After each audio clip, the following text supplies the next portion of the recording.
Hey guys, welcome back to another tutorial. Today we're going to be going over the scout car. This is going to be similar to the SPG tutorial that I made because both of these vehicles are used pretty similarly. However, you'll also find out that there are some differences between the two vehicles. So just like the SPG video, this video is going to be broken up into sections that talk about certain aspects of the vehicle. So if you want to watch anything in particular, that'll be in the comment section below. On that note, we're going to get started with the intro/basics part of this tutorial. The Scout Car, otherwise known as the BRDM, is basically a mini version of the BTR. It is a very weak vehicle that packs a lot of punch. You'll be able to kill infantry, trucks, and APCs with it. Not any IFVs, and when tanks come out, not tanks, but it is very nice to kill some of the weaker targets with all the things that this vehicle has to offer. Which leads us into our next section of the tutorial, features of the Scout Car. So the Scout Car gets the same standard KPVT turret that a regular BTR gets. It also gets the PKT coaxial gun and the smoke launchers just like a regular BTR. So the KPVT main cannon is what you want to use to kill enemy vehicles.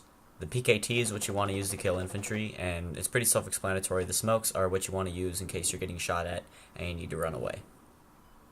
Another nice thing about the Scout Car is that it does have a commander periscope, so if you are two-manning, you can have one guy shooting, and then you can have another guy just spotting out targets the entire time. So the Scout Car does have a low amount of health, however, it is armored, so you will never be shot out of the Scout Car by small arms fire, unlike some other vehicles by the insurgents and militia factions. This means that the Scout Car can be used as a VBID pretty successfully. Blow it, blow it, blow it, blow it, blow it! Allahu Akbar! Allahu Akbar! Allahu Akbar! Blow it! You got it! Yeah, we got it, you got it! You got it! Yeah! So, just in case I've been talking too fast and all that went right over your head, I'll give you a few bullet points here. The Scout Car has a very nice big gun that's used to kill vehicles, it has a nice little gun that's used to kill infantry, it has a scope thingy, it has a smoke thingy, and it has low health but good armor.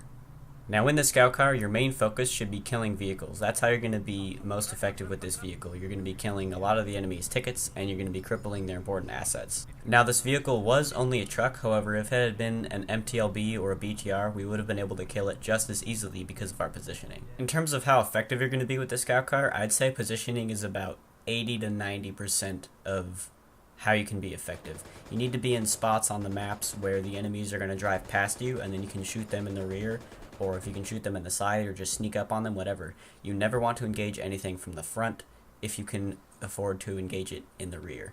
So there's a lot of really good spots on certain maps where you can sit and camp in the Scout Car.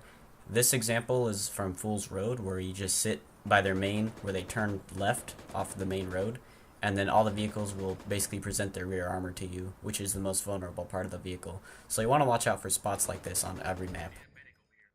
So anywhere that you can kill the vehicle quickly and where the vehicle won't be able to return fire that easily and you can see its rear armor is a good spot. Just like this example here, the vehicle drove past us, couldn't return fire fast enough, and we were able to kill it before his gunner could turn his turret around. Now elevation is another thing to look for in terms of positioning, because if you're higher up you can see a lot more with your vehicle.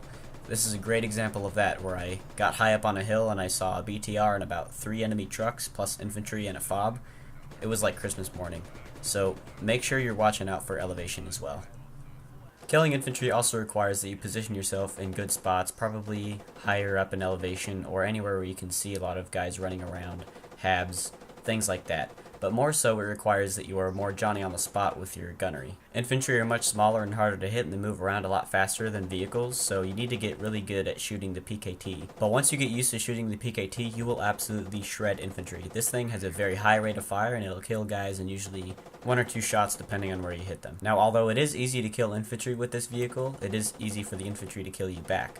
Just like with all of the vehicles, you want to have good positioning, you want to stay as far away as you can, but able to see the infantry regardless. Sitting 300 meters away in a little iron box and pressing the PKT button, shredding people, is absolutely so therapeutic in a very weird and sadistic kind of way, but I hope you guys enjoy that and can do that successfully too.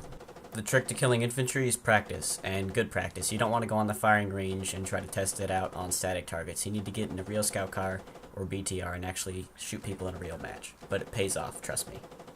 The Scout Car will take down most things easily except IFVs. However, the weak targets that it can take out, it takes out very well.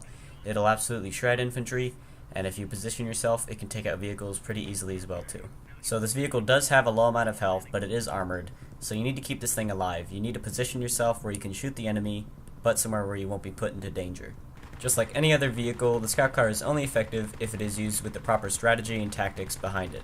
Hopefully this tutorial helped you guys see that.